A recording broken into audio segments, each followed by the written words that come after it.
नमस्कार साथियों, स्वागत है आपका एक और नए वीडियो में। मैं हूं आपका दोस्त रजत राज, राष्ट्रीय महासचिव ऑल इंडिया फार्मासिस्ट फेडरेशन, और आप देख रहे हैं बिहारी फार्मासिस्ट।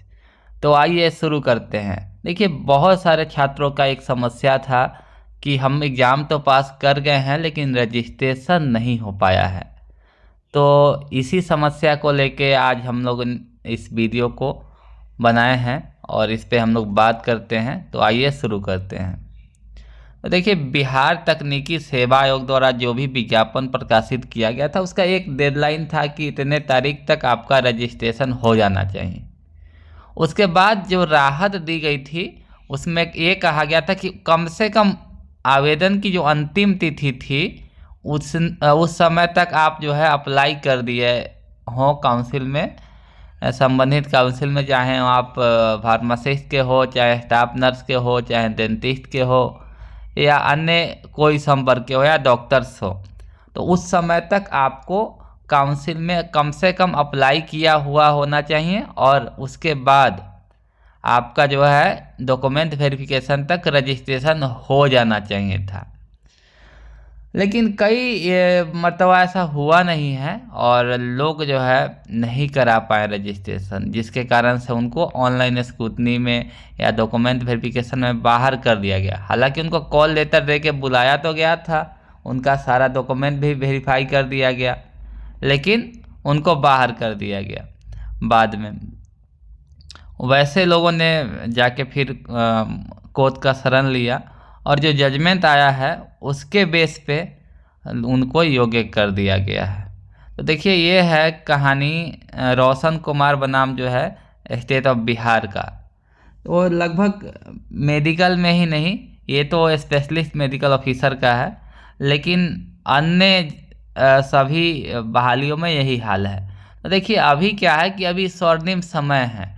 अभी बीटीएससी जो है डॉक्यूमेंट वेरिफिकेशन में जितना डिले कर रही है उससे पहले आप लोगों को एकदम तत्पर हो जाना है कि हाँ, हमें अपना रजिस्ट्रेशन करा लेना है।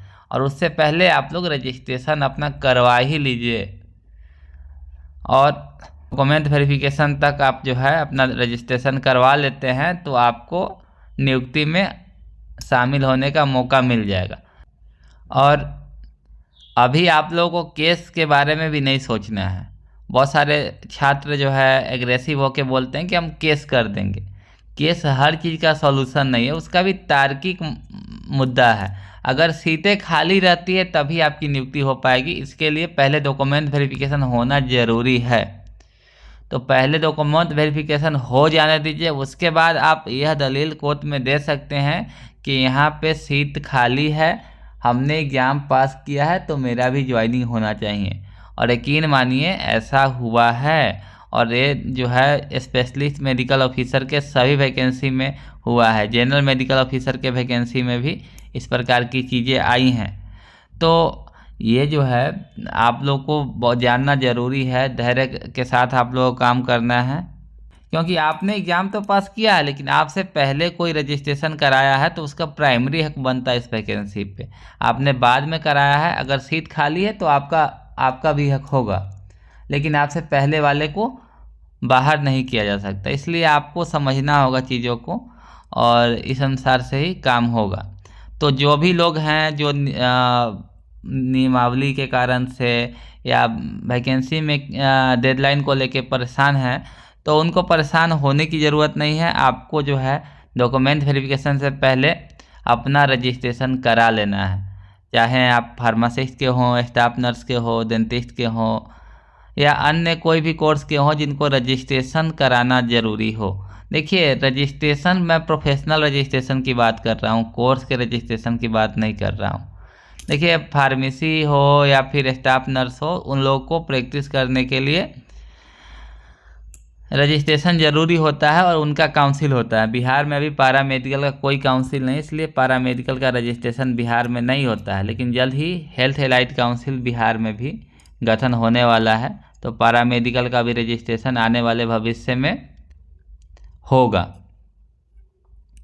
तो यही चीज़ें हैं रजिस्ट्रेशन संबंधी। मुझे लगा कि इस पर एक वीडियो बना के आप लोगों को बताना चाहिए कि कैसे क्या करना है, क्योंकि आप बहुत सारे कॉल्स आ रहे हैं कि मेरा हो पाएगा नहीं हो पाएगा। तो सभी लोग से अनुरोध यही है कि रजिस्ट्रेशन कैसे कराए इस पे ध्यान देना है। और देखिए, भ्रष्टाचार को आप लोग बढ़ावा मत दीजिए, नियमतः काम कराइए, ज़्यादा बेहतर रहेगा। कई बार होता है कि लोग भ्रष्टाचार के चक्कर में दे देते हैं अपना पैसा और उनका काम नहीं होता है। समस्या ये भी होता है कि कई बार जो है लोग कंप्यूटराइज प्रिंट करके दे देते हैं, बिना वेरिफिकेशन का आपका रजिस्ट्रेशन करके दे देते हैं, तो वो आगे चल के नौकरी होने के बाद भी आपको दिक्कत आने वाली है उसमें। तो मैं यही कहूँगा कि आप लोगों से नियमितः काम करवाएं, एक्टिव हो जाएं, रोज़ जाके काउंसिल में बैठें, रोज़ जाके अधिकारियों से बात करें कि मेरे एप्लीकेशन का स्टेटस क्या है। सूचना का अधिकार कर दे कि दैनिक जो है रिपोर्ट दिया जाए मेरे आवेदन पे कि मेरे आवेदन पे आप कब क्या क्या काम किए हैं। तो अधिकारी की व्यवस्था हो जाएगी कि आपके आवेदन पे काम करें। अगर किसी को कोई परेशानी होगा तो ज़रूर कमेंट बॉक्स में बताइए, मैं मदद करने को तैयार हूँ। जो भी होगा आप सबका मदद किया जाएगा। लेकिन सबको नौकरी पाना है तो थोड़ा सा सब लोगों को एक्टिव होना पड़ेगा। बहुत बहुत धन्यवाद वीडियो देखने के लिए।